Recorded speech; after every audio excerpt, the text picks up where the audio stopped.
Welcome दोस्तों, welcome to my YouTube channel gymnastic वाली। आज की इस वीडियो का हमारा टॉपिक रहेगा चिंतन यानी कि थिंकिंग। दोस्तों, जैसा कि आपको पता है चैनल पर प्लेलिस्ट बनी हुई है, तो आप अपने इंटरेस्ट, अपने इच्छा अनुसार जो टॉपिक फिजिकल एजुकेशन और स्पोर्ट्स से रिलेटेड चाहिए वो आप देख सकते हैं। और अगर आपको स्पोर्ट्स या फिजिकल एजुकेशन से रिलेटेड कोई और ऐसा टॉपिक चाहिए हो जो चैनल पर नहीं हो, तो प्लीज कमेंट में लिखकर मुझे भेजिए। जो चैनल पर नए हैं या जो पुराने हैं उनके लिए एक खुशखबरी है कि अब से मैं 9, 10th, 11th के लिए भी अलग से प्लेलिस्ट बना रही हूँ ताकि उनके टॉपिक भी उनको मिल सके। और जैसे कि आपको पता है यूजीसी नेट से रिलेटेड भी फिजिकल एजुकेशन के टॉपिक हमारे चैनल में काफी अवेलेबल है, तो आप अच्छे से देख सकते हैं।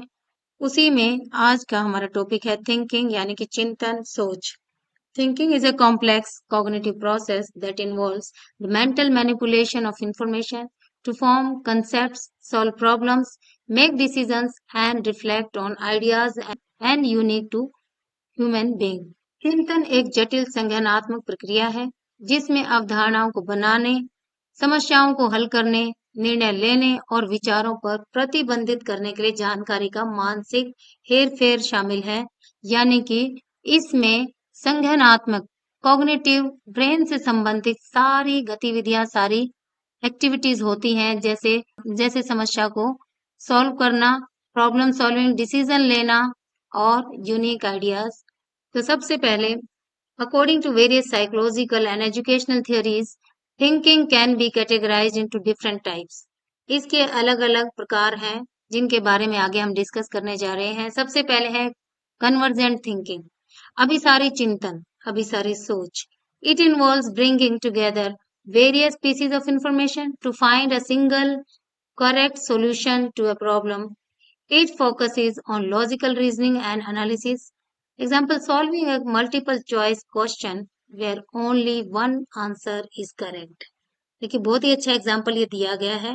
यानी कि किसी समस्या का एकल सही समाधान खोजने के लिए जो जानकारी हमारे सामने है उसके टुकड़ों को एक साथ मिलाकर सोचना, मिलाकर समझना। यह तार्किक तर्क और विश्लेषण पर केंद्रित है। कहने का मतलब है जब हमें कोई मल्टीपल चॉइस क्वेश्चन मिलता है तो उस क्वेश्चन को हम ध्यान से पढ़ते हैं और चारों जो विकल्प होते हैं, चारों जो ऑप्शन होते हैं उनके बारे में ध्यान से समझते हैं और फाइनली एक आंसर पर पहुंचते हैं जो कि करेक्ट होने की संभावना होती है।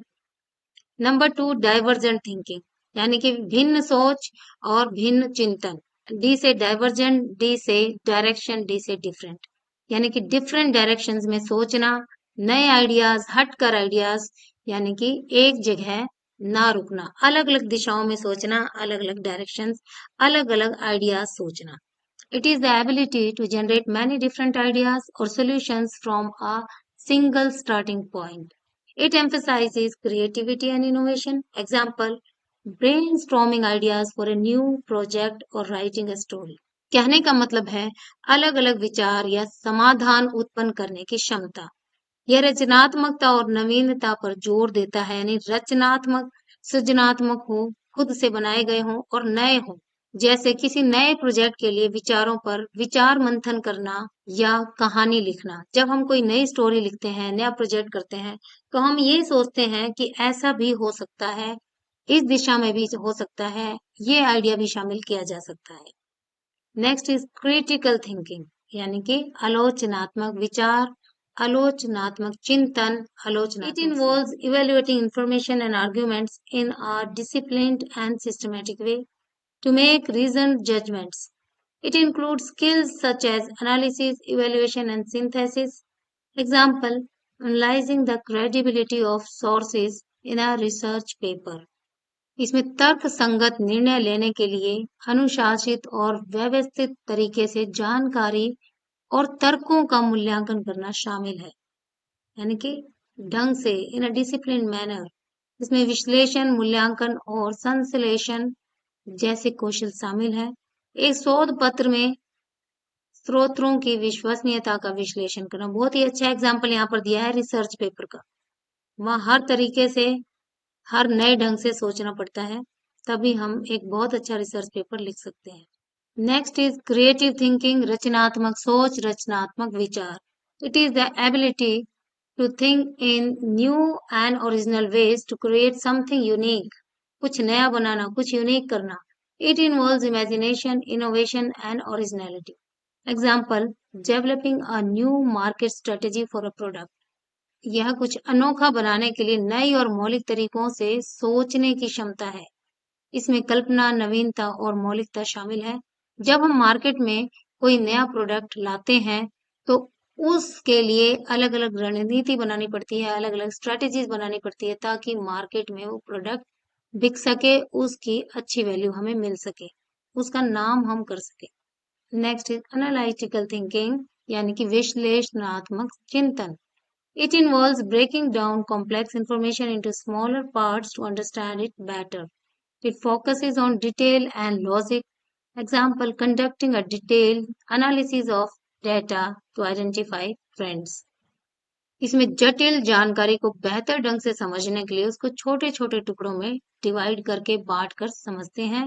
यह विस्तार और तर्क पर केंद्रित है. जैसे रुझानों की पहचान करने के लिए डेटा का विस्तृत विश्लेषण करना. जब हम डेटा एनालिसिस करते हैं कि रुझान किस तरफ जाएंगे, क्या हो सकते हैं, उसमें बहुत गहन अध्ययन की जरूरत पड़ती है. हो सकता है बहुत कॉम्प्लेक्स डाटा समझ में ना आए तो उसको छोटे छोटे टुकड़ों में ब्रेक करके समझना इजी होता है. नेक्स्ट इज रिफ्लेक्टिव थिंकिंग यानी कि चिंतनशील सोच, चिंतनशील चिंतन. It is the process of introspecting and self examination about one's beliefs, decisions and actions. It involves looking back on experiences to learn from them. Example, reflecting on a teaching method to improve future lessons.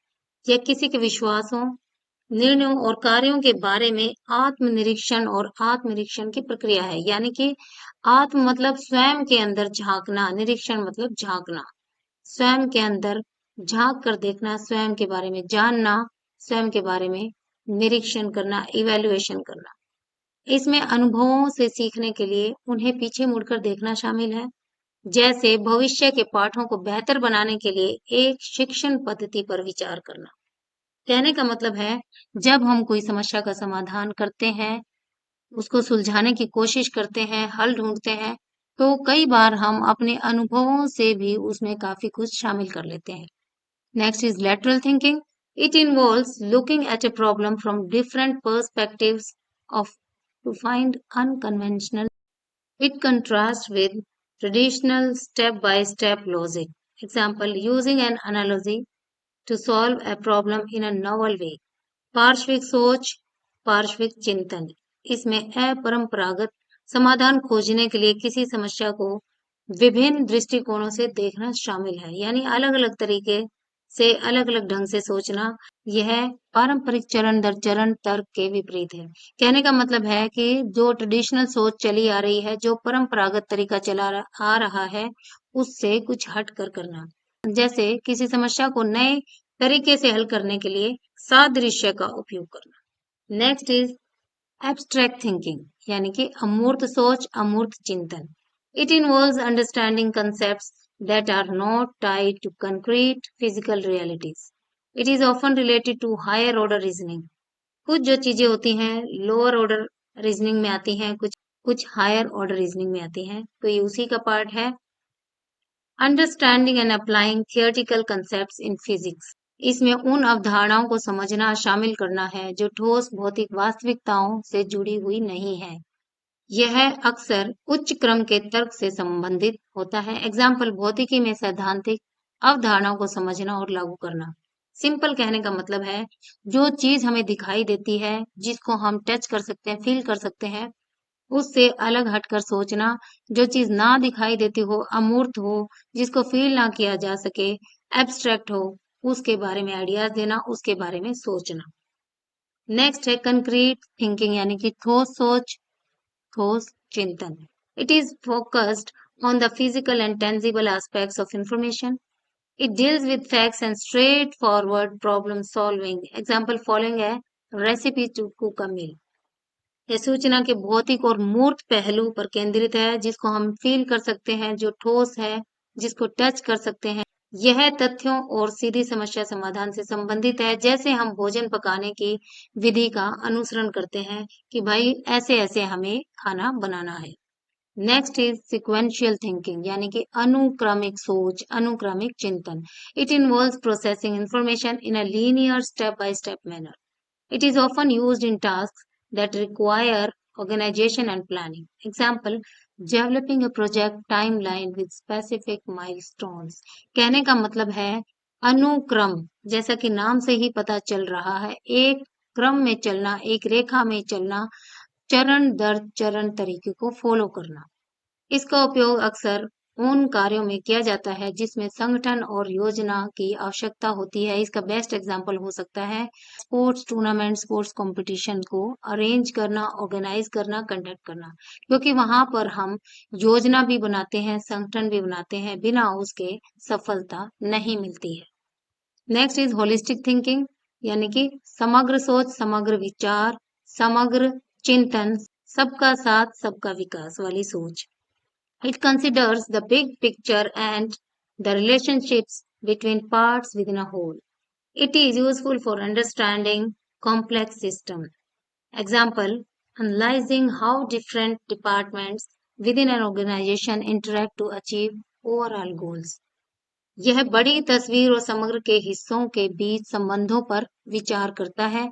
यह जटिल प्रणालियों को समझने के लिए उपयोगी है, जैसे यह विश्लेषण करना कि संगठन के विभिन्न विभाग समग्र लक्ष्यों को प्राप्त करने के लिए कैसे बातचीत करते हैं, आपस में उनका कैसा तालमेल है, कितना मिलकर वो करते हैं आदि। इंग्लिश में एक और लिखी है, मैंने मेंशन की है, रिफ्लेक्टिव थिंकिंग.